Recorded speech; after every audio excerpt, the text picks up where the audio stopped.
record on this computer. And I think we're ready to record. Thumbs up if we are ready to record. Yes? Nice. So welcome everybody. This is Miguel Martinez. And today's presentation is on mock interview. And so we're really excited to have you. We're gonna just jump into it. What do we need to do to get ready? Well, folks, one of the things I want you to start thinking and imagining yourself is sitting in front of a mirror. And I want you to, for a moment, start assessing yourself, reflecting on the last year of your student teaching. I want you to think about those students that had an impact on you.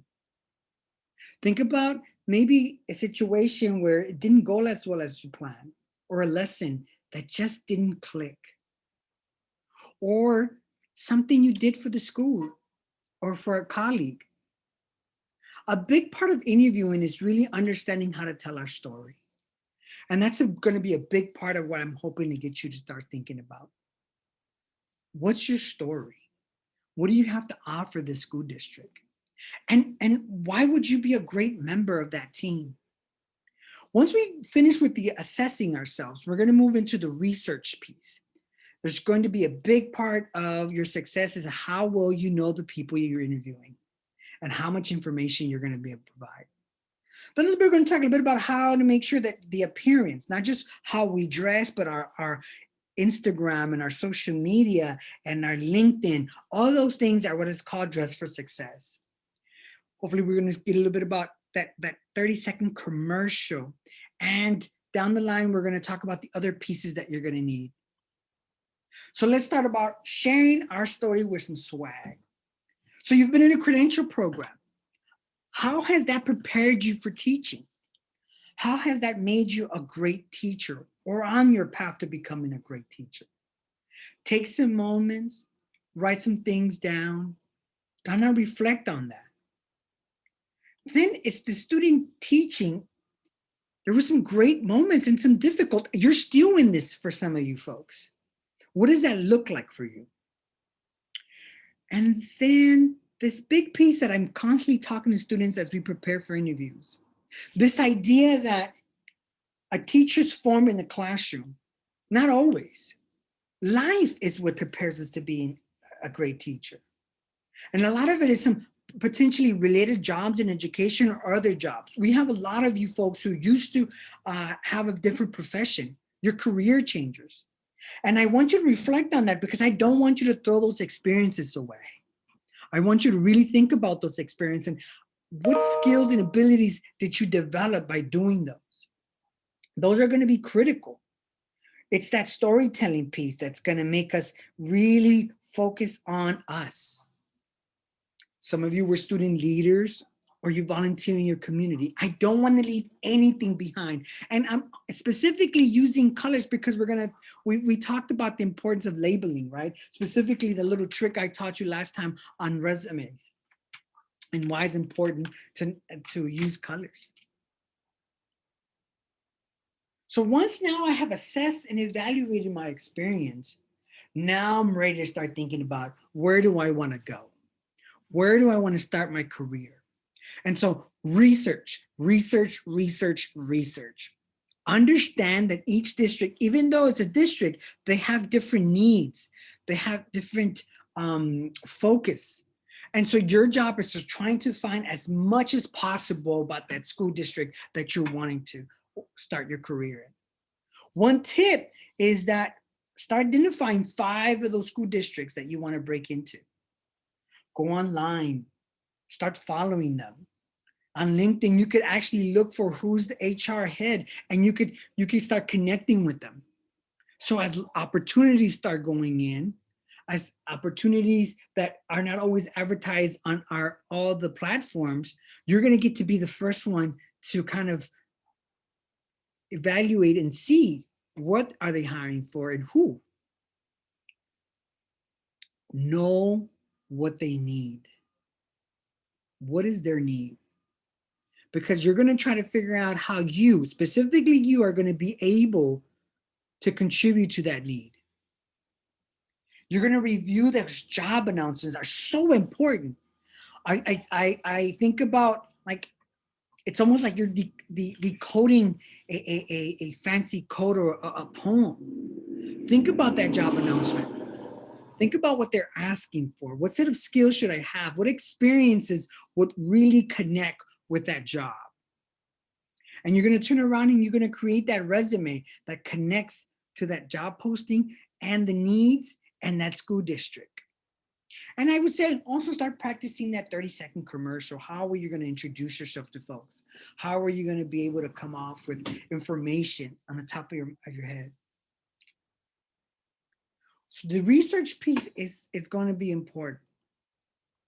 As we've done our research, now we're going to get our marketing on. And so we're going to continue and create that master resume that's going to allow you to cut and paste and create new specific resumes for those school districts and that cover letter. You're going to establish a professional footprint. So you're going to go back to all your social media as far as it goes. Look at what's in there. What pictures are you being tagged? What did you like or dislike, or what you made fun of?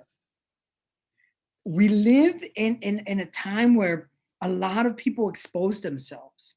And so sometimes we share too much. I really want you to take a moment and reflect on this, because it takes one parent to complain or to raise issues about you and what they saw.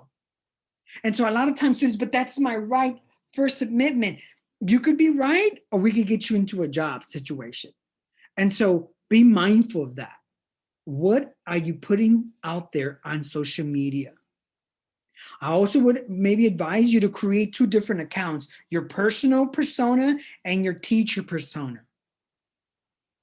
And then start developing that intro that you're going to be talking to people about, and that dress professionally for those interviews.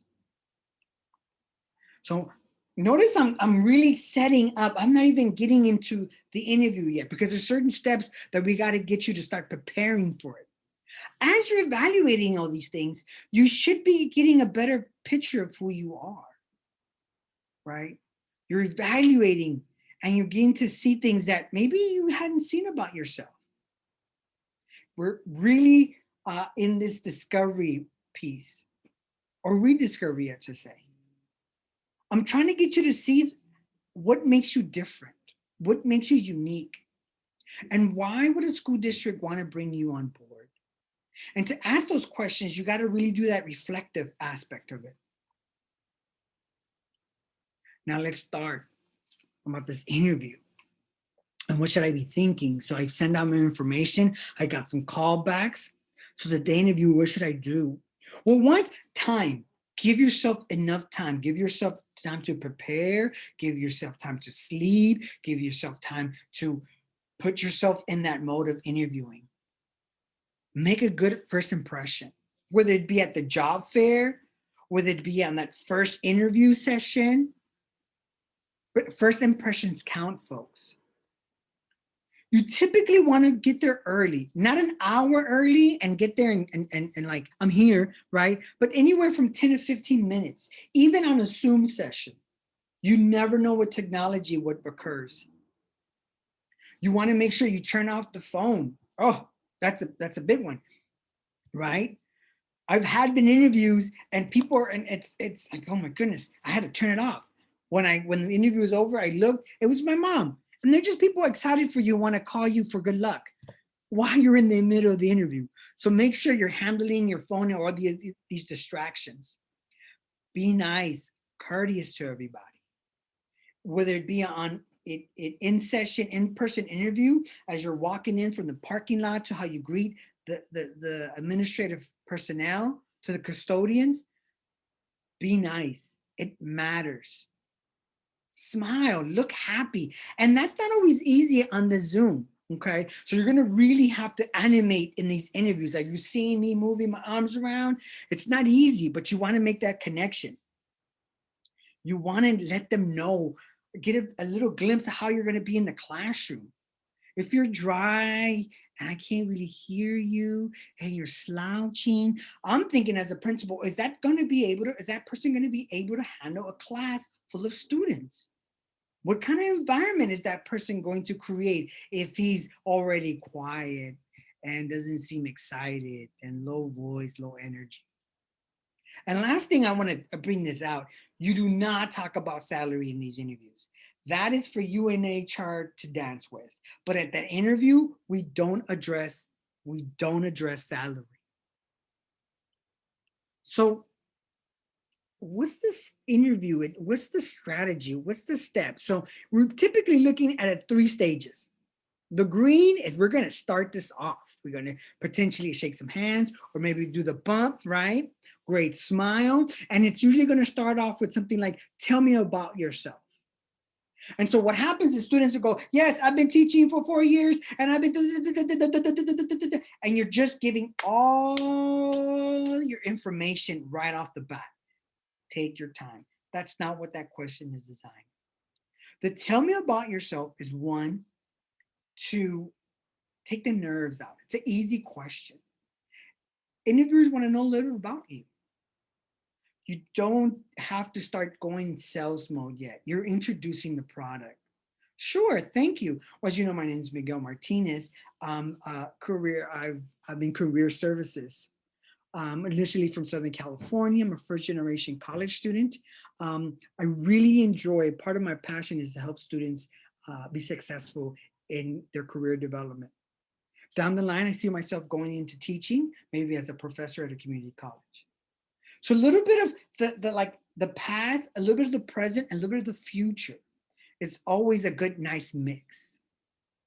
Then it's that middle part. It's the exchange of information, questions and answers, question and answers, question and answers. So here's the piece, and here's my little advice, and I'm gonna, there it is right here.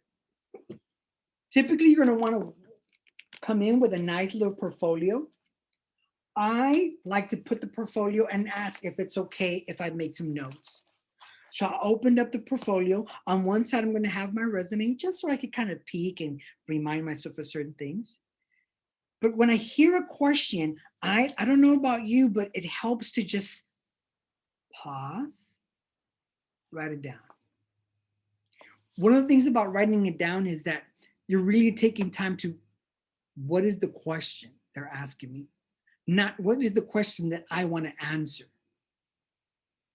So I'll write the question down and maybe little bullets, 3, no more than 3. And I'll look down and then I'll start to proceed with the information that they need. You're slowing down this interview, and that's okay. It's not a contest of who could speak fastest and how soon you could get that information. I don't know about you, but I've been in interviews where I was so nervous and I just started talking and talking and talking, and I'm a talker, so that's not really hard for me to do. And after I finished, I don't know if I even answered that question. So it's a great way to manage that tempo. And lastly, the last part of that interview is the closing. So typically, said, do you have any questions for us? You need to have questions. What questions? We're going to talk about that. I'm sure that I get their information because I'm going to use that information once I leave, and then make sure that I leave with a closing statement. That's powerful. That's going to leave an impression on these folks. So that's the stages of a good interview. So one of the things that you're going to be doing now that we're on Zoom, I'm wearing a sports coat. It's hot in my room right now, but I want to give the best possible impression. So don't be afraid to dress up, even though we're on Zoom. Something happened to me when I put this coat on. It was like Professional Miguel came out. And the sports coach really gives me a little bit of authority. And a lot of students say, well, do I need to dress up? Some of my teachers don't. We're not worried about them. We're worried about you. And we're making sure that you're giving your best foot forward. And you're going to be ready to sell yourself, to talk about yourself and your experiences. The focus is about you and your experiences. Again, remind you about being early, having that smile and that good attitude. And it helps to review your resume, just so that as things come up, you might forget a title, you might forget something. It's really nice to have it near you. Now, what I don't want to see is your students just kind of just focus on that email and I'm seeing your head, right? It's there as a tool, but it's not all of who you are. And then we're going to talk a little bit about employers and what they're looking for. And what do they want to ask you?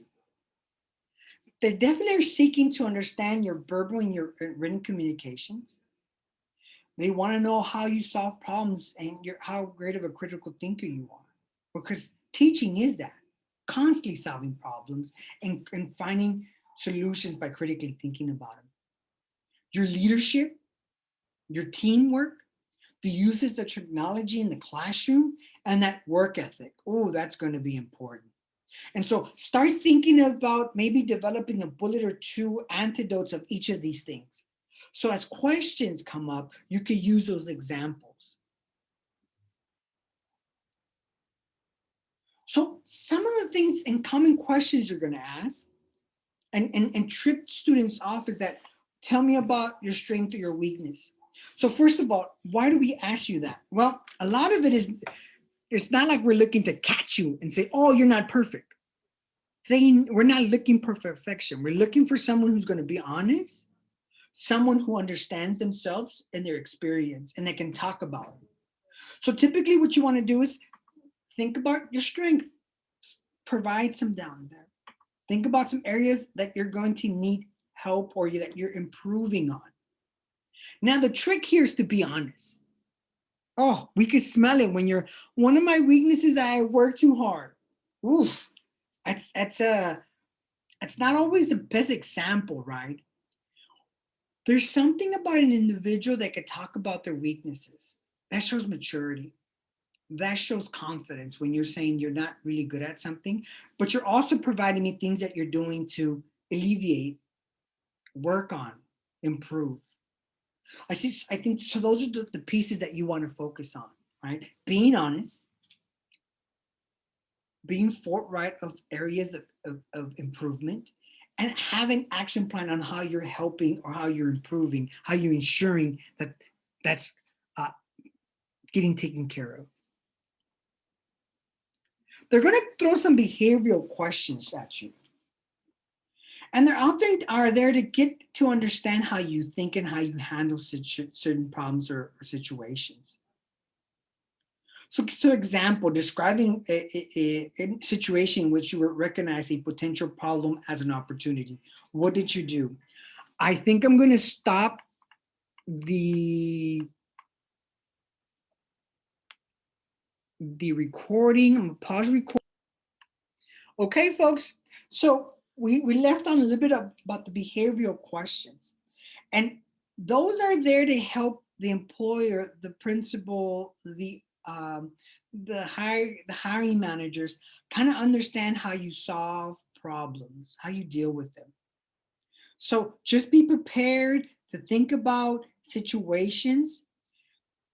Some of the issues here is students get they get frozen because they're like, I don't want to do this wrong. So what we talked about a little earlier is that take your time. You manage this space. There is something about the pausing that could be so powerful.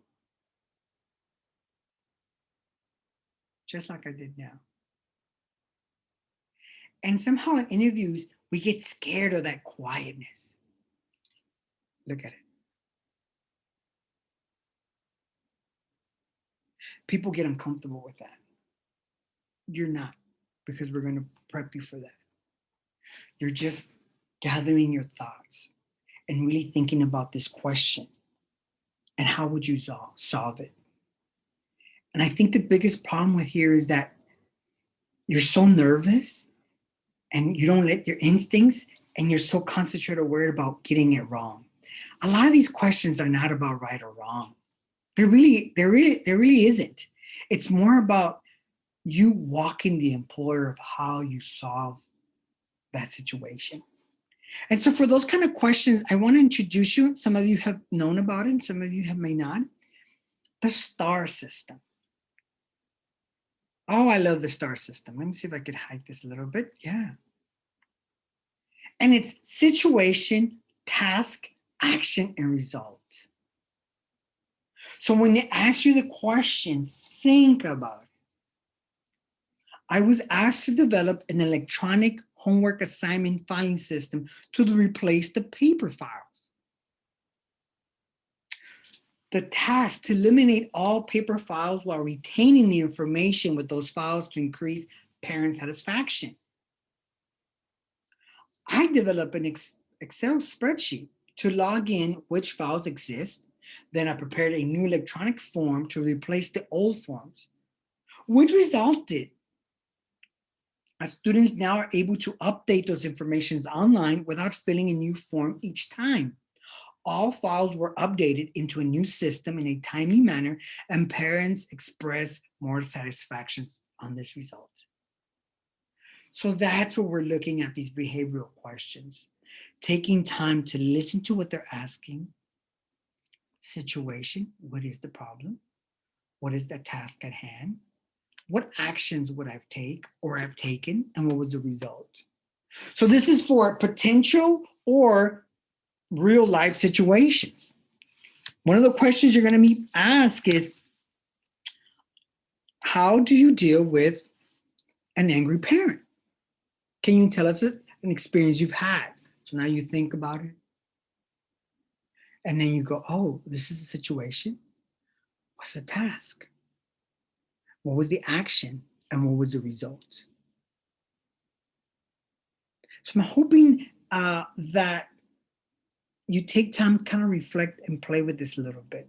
This is something you're just not going to learn. It's going to take some time and some practice. And that's okay. That's what you're here for. Okay? So now we're coming to the ending of that interview. Make sure to add anything else.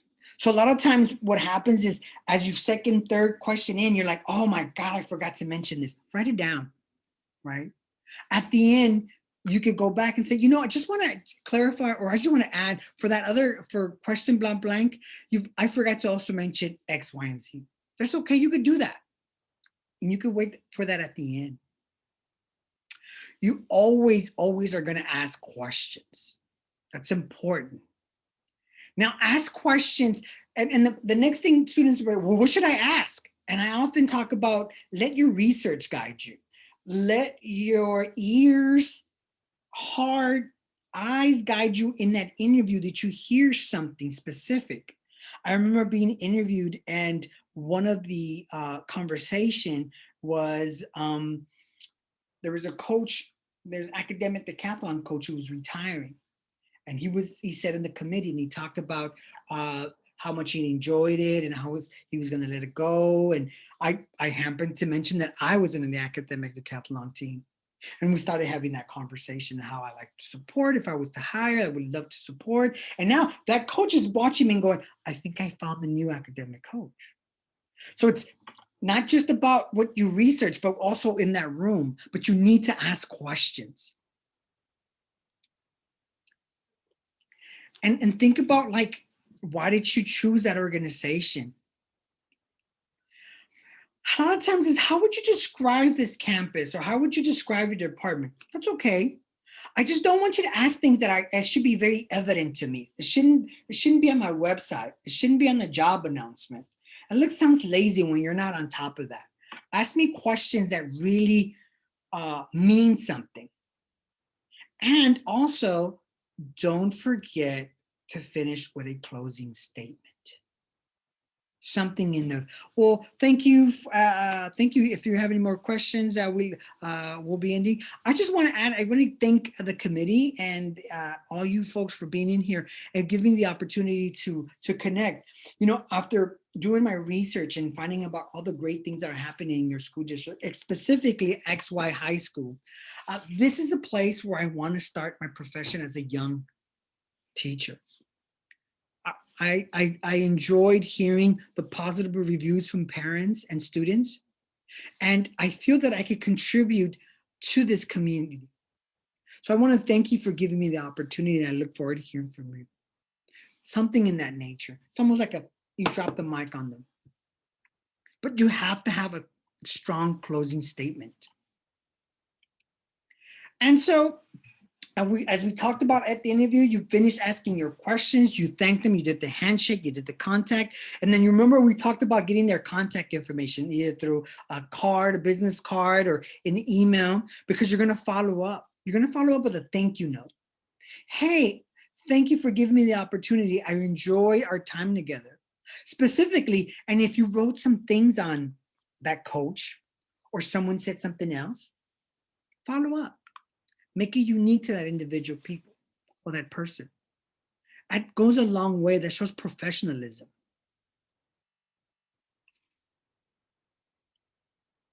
So now, how else can we get you ready? You have tight connection. That's where we put on jobs and opportunities. So make sure that you spend some time and you get to know this system. It's going to play off dividends. And also, you still have access to that.